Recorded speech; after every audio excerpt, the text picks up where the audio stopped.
Слава да бъде на Господа. Днеска темата, която ще говоря, само за вярващи хора, единство с Бога и единство в тялото Христово. Ще е важно това. Защото има време, когато така масово се пропагандира да има единство между религиите, единство една обща вяра. Едва не всичко говори така толкова хуманно. Сега ще се вярващи, ще вярват в един Бог, който е пълна заблуда. Защото има един Бог, но не този Бог е този, който вярваме, не е Творецът. Всички други богове си имат друг източник. Аз искам да кажа днес точно това, ние като християни да имаме единство с Господа, с нашия Бог, и единство в тялото Христово, което е наистина много важно, много ценно. Няма как да бъдеш в общение с Бога, ако си вън от тялото и обратно. И в този свят наистина много хора всеки вярва в нещо. Някой казва, да, знам, че има някой горе. Други казват, да, знам, че има нещо там. Обаче, покрай празник особено, обаче това не е вяра. Това е просто нещо, просто споделяне само на нещо, което мислиш, че вярваш. Вярата наистина трябва да има покаяние, живот, дела, това са неща, които се виждат след това. Но, относно единството, самия нашия Господ Христос пише така. Йоан 17 тогава прави неговата молитва. Тук се моли, каза така. И не само за тях се моля, но и за ония, които биха повярвали в мен, че тяхното учение. Вече да склоните гледа към нас. Защо за това? За да бъдат всички едно. Както и те, Отче, си в мене, и аз в тебе, те да бъдат и те за вяра света, че си ме пратил. Виждам, че както Бог, Христос и Светът са едно в Бога. Макар че за нас много ще се говорим наистина за Бог, като Творец, за Христос като Спасител, Светът като Отчител, но Бог е един. Това е нещо важно. И Бог така иска и ние да бъдем едно като тяло Христово. И така, че единството има сила. Когато има противоречие, хората казват, какви си там вярващи, вие помежда си, не се разбирате, как се държите един друг, живот е какъв е. И цяло думам, нашия живот, ако когато отразява Христос, не може да чакаме резултати, разбира се, ако му казвам да има плод от всичко това, което вършим. Наистина трябва да бъдем внимателни, това, което Словото може да ни казва. И тук в тези 3 стихове говори точно за това единство, което трябва да има в църквата като цяло Христово. Да, разбира се, не сме различни. Сега някой ще каже, един такъв, друг е такъв, да сме различни като личности, но това не пречи да бъдем едно в Бога, в Христос. Напротив, Словото може да каже, че приемайте се един друг, както Бог го приема в Христа. Значи колко е това като една картина. Една картина е колорит, има бяло, черно, сино, зелено, има много цветове. Но как ще картината се получава, има че много цветове. И така е църквата. Но Словото Божие казва така, да повярва светът, че си направи. Сесията от това единство е, светът ще види единството и ще има ефект в хората в този свят. И славата, която ти ми даде, аз се дах на тях, за да бъдат едно. Вижте, отново за да бъдат едно. Както ние сме едно. Вижте, примера за единство е Бог. И наистина, ако не искам да приличам на Бог, не само да говорим за Бог, но нека да приказваме това единство и в живота си, и в отношенията си. И казва така, аз в тях и ти в мене, за да бъдат и съвършени в единство, за да познай света, че си ме пратил и се възибал мене, как се възибал и тях. Слава да на Господ. Сега, на друг място в Ефесяни, самия апостол Павел отново говори за това единство, което трябва да има между нас като християни. И така казва, даже казва, старайте се. Значи сега дума, това не е нещо, което става автоматично. Защото всеки е различен. Може, идвайки при Господа, Бог казва наистина да бъдем едно в Него. И самия апостол Павел, бидейки в затвора, пише така, и тъй, аз затворник за Господа ви, моля да се обходите достойно за званието, което бях призвани. Затвора каза така, със съвършено смирение, кротост, дълготърпение, като се претърпявате един друг с любов. И старайте с ръст на мира да опазите единство духа. Виждаме, старание трябва да има. Стараем. Някой може да каже, ама аз искам да нося с това, не искам да нося. Чакай. Ние не се харесваме. Кой сколко се да е работа? Ние сме на Христово тяло, ние сме призвани да живеем заедно, наистина да служим заедно на Бога и наистина ще бъдем заедно в небето. И Бог сега още на тази земя се учим да се обхождаме, както Бог подава с любов, с разбирателство, с приемане. И казва така, има едно тяло и един дух, както и бяхте призвани към една надежда на призванието си. Един Господ, една вяра, едно кръщение, един Бог и Отец на всички, който е над всички, чрез всички и във всички. Видим тук, каза едно. Ако ние вярваме в Бога, трябва да вярваме това, което Бог ни дава в Словото Божие. И ако Бог обича всички хора, не си трябва да се учим да обичаме хората. Още повече пък самото тяло Христово. И си някой ще каже, добре, как стана едно с Бога, как се бъда сигурен, че съм едно в Бога. Това не е усещане, просто мога да кажа така, да усети сега, че Бог е в мен и аз в него. Понякога не усещаш нещата, които са приемат с вяра. Словото Божие казва, че Йоанна 20, у него го приеха, Бог даде право да се нарекат Божи чеда. И това е така. Сега хората може да говорят какво искат. Аз сега това, което Бог казва. И после казва така, в Коринтияни 6:17 казва така, но който се съединява с него, с Господа, е един дух с него. Ако Бог е дух, и сега ако съединявайки с Бога, с Бога в духа, не става вече едно в него. И няма път за Словото Божие Колосяни, ти казва така, животът ви е скрит с Христа в Бога. Това е нещо, което просто няма как да го разбереш на тази земя, с този ум. Но това е нещо, което трябва да го разбираме и да го вярваме просто. Може да не може да го обясним, но това е така. И сега важно наистина, тук говори за единство наистина в тялото Христово. И това е нещо наистина. И искам да кажа нещо, което относно отношението, което трябва да има към всички останали религии. Ще кажа защо. Понякога казваме, трябва да бъдем толерантни към всички. Аз съм към всички религии. Аз не съм точно сигурен така. Ще кажа защо.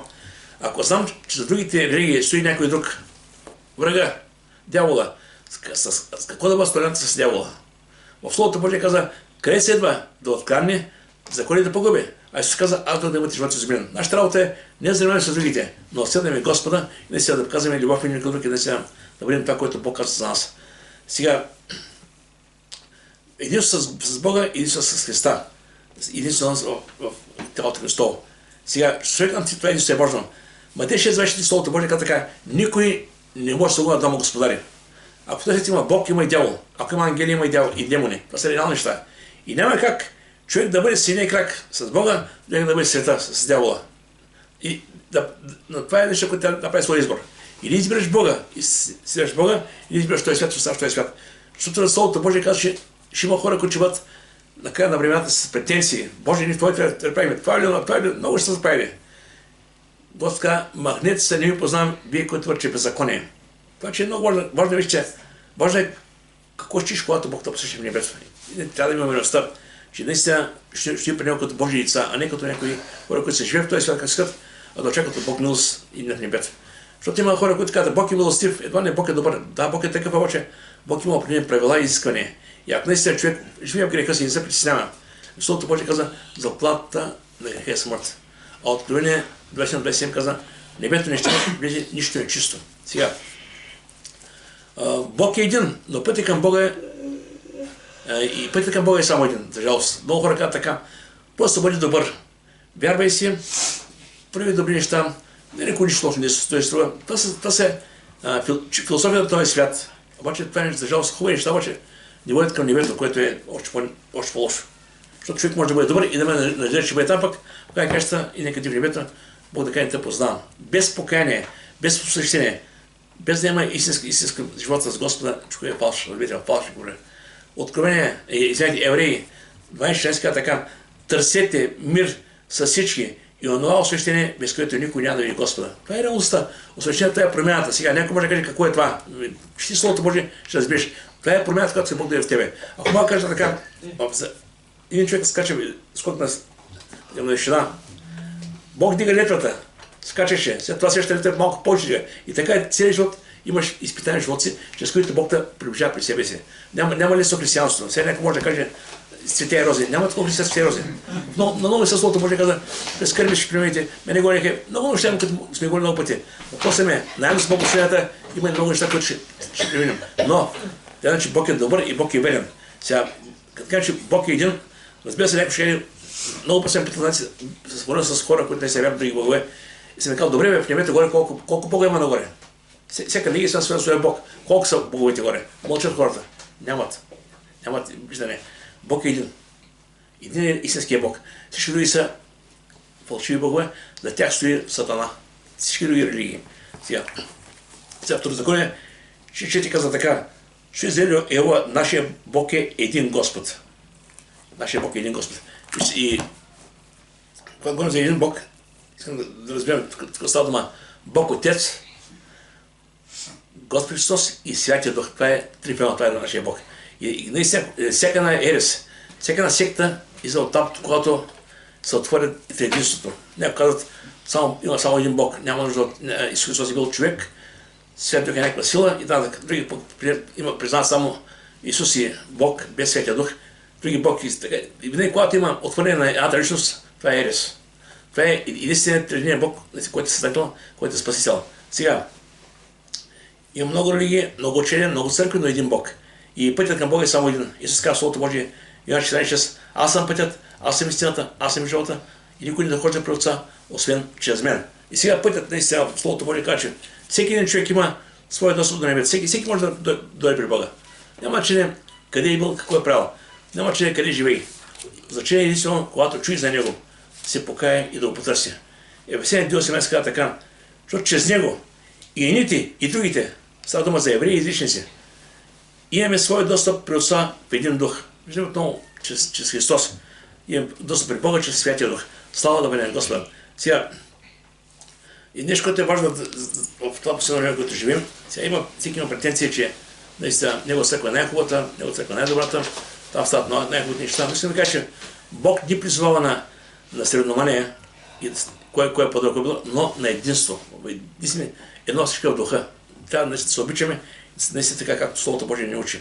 И сега, има един стих в Исаия, който много казва. Искам да кажа, че има религии, има учение, много учение, но има и лъжеучение. И наистина, ако човек не познава Словото Божие, тогава много лесно може да падне на такива учения, които да му харесват, а в същото време да не водят към небето, което е фатално.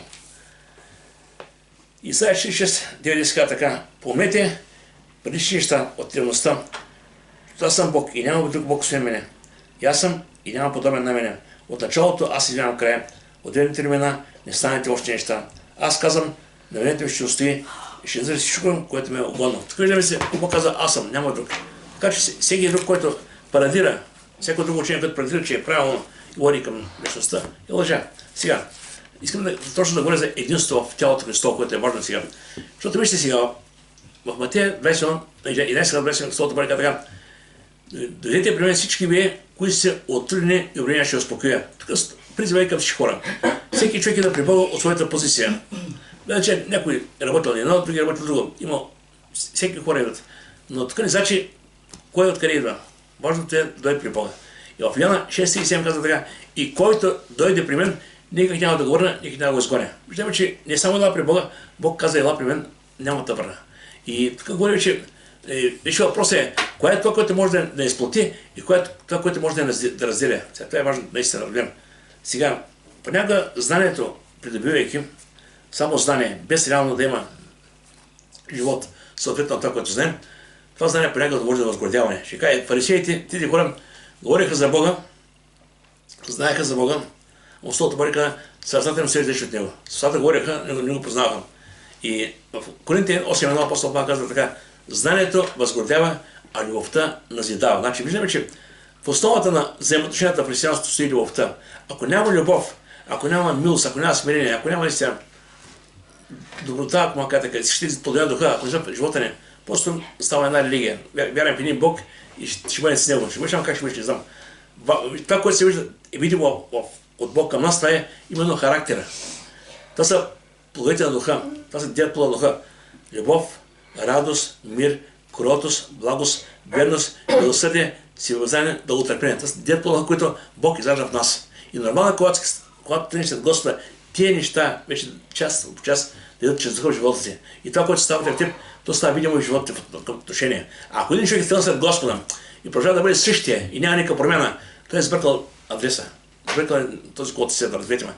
Ще кажа, защо важно е да знаем, че Бог иска, идейки при него, да не оставим такива. Аз съм казал много пъти. Словото Божие каза, елате при мен такива, каквито сте, но никъде не казва оставите такива, каквито сте. Няма такова слово никъде. И сега, трябва да имаме сигурност, че идейки при Бога, получаваме милост. Словото Божие каза така. В Йоанна 10 глава, тук Исус говори за овце и за пастир. Говори, той е пастир и са овцете. Овцете наистина е християните, кошарата е църквата. Вярващи. И каза така, моите овце чуят гласа ми, и аз ги познавам и те ме следват. И виж тук много интересно говори за овце. Значи, в една кошара има агънца, има по-големи, има още по-големи, има и кочо, има и всичко има там. Сега дума, те ще са заедно в кошарата. Но учат се да живеят заедно. И каква е целта? Чуят гласа ми, и аз ги познавам, каза, и те ме следват. И аз им дам вечен живот. И те никой няма да загинат. И никой няма да играем от ръката ми. Слава да... Казва, отец ми, който е по-голям, който ми даде по-голям от всички, никой няма да играем от ръката на отца ми. Слава да бъде Господи. Тук Словото Божие говори, че наистина всички, когато са в кошарата, са в едно в Бога. И проблема на хората идва тогава, когато напсуват кошарата, когато търсят нещо извън това, ако мога е така. Разберете ме, пътят, който Бог ни посветва, това е път в единство с Бога, единство в Христовото тяло. Сега, някой ще каже наистина, да, не всички църкви са добри. Аз съм на мнение така, нека всеки се мери църква, която не го допада, която води към небето и да върви по него. И вярвам, че после така Бог ще да си му дава мъдрост на това отношение. Но Словото Божие казва така, и други овци имам, които са от тая кошара. Значи тези други овци, в момента не са там, не са в кошара, но те казват, и тях трябва да видя. Сега, Исус няма да е отново на тази земя да говори. Той няма да е такъв плод. Но той остава църквата, като Христово тяло, да върши това деяние. И казва, но кой ще прави така? И ще чуят гласа ми. Чрез кого ще гласа му? Чрез нас, чрез мен, чрез Себ, чрез Божие Слово, чрез нас като общение. И ще станат едно стадо с един пастир. Виждаме отново едно стадо с една пастир. Това е много важно да това единство да разбираме. И в Галатяни 3 глава апостол Павел пише относно това единство като цяло. Галатяни 3 глава 20 няма вече юдеен, няма грък, няма роб, нито свободен, няма мъжки пол, нито женски пол, защото вие всички сте едно в Христа Исуса. Така че наистина той става плотин знаменател всички. И нещо повече Словото бака да бъдем съвършени в единство, това е някакъв стремеж. Никой няма идеално място. Ще ви кажа, защото преди няма забрави пастор Кончев, беше казал така, един човек търсил идеалната църква. Отил на място, седал там, виждал някои косури и за това не е моята църква. Отил в другата църква и там виждал косури. И пак е обикален и така е отишъл в една църква. И тогава пастор питал, вие сте нов, какво търсите? Аз казах, търси така съвършената църква. И той няма да им реши каза. Защото така църква ти ще каза, няма да бъде съвършен, защото ти самия не си съвършен. Не търсим нещо, всичко да бъде тип-топ и вече да отидем там като сме в едното. Няма такова място. И всички да имат този свят, такива, които сме. Но Словото Божие да бъде съвършено, единствено говори за в любовта един към друг. В отношението, които трябва да има, а те се изграждат. Това е нещо много важно, трябва да изграждаме любов един към друг. В първия на четвърта глава, от 10-12, Словото Божие говори така, именно. Това се яви любовта, не че ние възлюбихме Бога, но че Той възлюби нас и прати Сина си като му за нас греховете ни. Възлюбене, понеже така не е възлюбил Бог, то и ние сме длъжни, виждаме това е длъжност, да се любим един другиго. Никой не е видял Бога, но ако се любим един другиго, Бог пребъде в нас и любовта към Него е съвършена в нас. Виждаме, че наистина по любовта, която имаме един към друг, любовта към Бога, която показваме към Бога, наистина хората ви разбират, че наистина имаш в нас, което те го нямат. Това е Бог в нас. И нещо, което е една от големите заповеди, което даде Христос на църквата, Йоанна 12 глава, 35 така, нова заповед ви давам. Да се любите един други, както аз се любих. И какво се казва? По това ще познаете, че сте мои ученици, ако имате любов помежду си. И нещо много повече. Нищо не може да замени любовта. Може да четем така, да четем много, да придобием издание, може да правим много други неща, ритуали, традиции, много неща, които уж да имат някаква външна показност на любовта. Това е като взаимоотношение към братя си, към Бога. Това е нещо, което не може да се мине. И в първо Петро 4.8 самия Петър говори в посланието му. Всяко едно послание да говори за тази любов, която трябва да има като взаимоотношение. И това е важно наистина. Казва така. Преди всичко имайте усърдна любов помежду си, защото любовта покрива множество грехове. Знаете, много пъти е било интересно как любовта може да покрие грехове. Нашите грехове са прощава под кръвта на Христа. Как любовта покрива? Знаете, преди време, когато учи в Библейска академия, върху той си имаше така коментар и този лектор ни каза така, ще ви дам един пример така. Представете сега, когато така имате обича даден човек, обича с дамата, все още не са свързани са приятели и пият по една кафе, отиват някак на гости, те не може да прави кафе, но той каза, пие там кафе, което горчо, но това не е проблем, защото обича момичето. Кафето остава на втори план. Те не може да готви. Не е проблем. Искам да кажа, че когато центъра е Бог, центъра е ближният, тези по-малки неща, те не са много важни. И това е много важно, да любовта покрива. Когато има истинска любов, тези маловажни неща, те не са толкова значими. Нещо повече, Словото казва, бъдете така съвършени в любовта. И тази любовта се изразява не само да обичаме само тези, които са около нас, но да имаме и тази любов и към хората в този свят, които наистина, които не обичат нас. Обаче Словото Божие казва така.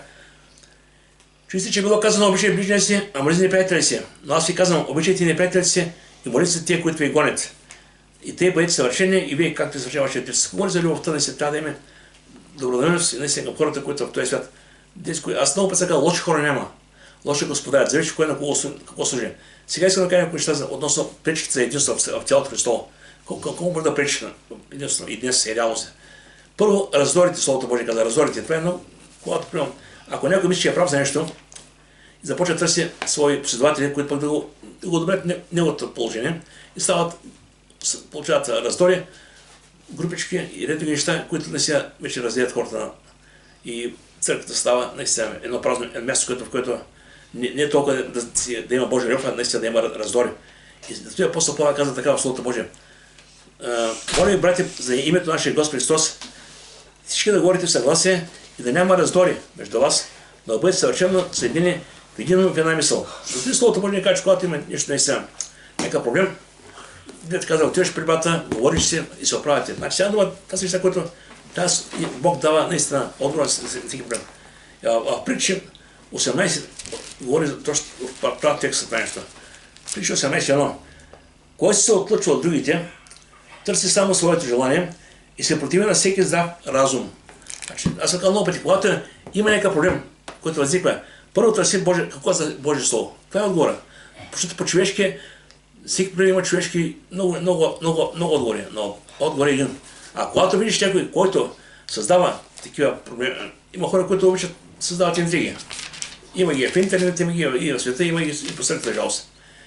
Има и такива хора, Словото Божие да страним от тези хора.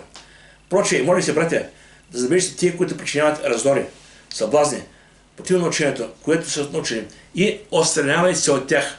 Ще кажа, защо понякога това е красиво, понякога да някой говори някого и ти кажеш, аз се участвам, ама само защото е хубаво, красиво е. Когато тези неща са участник, това е важно. И трябва да допускаме да има такива неща в църквата като цяло.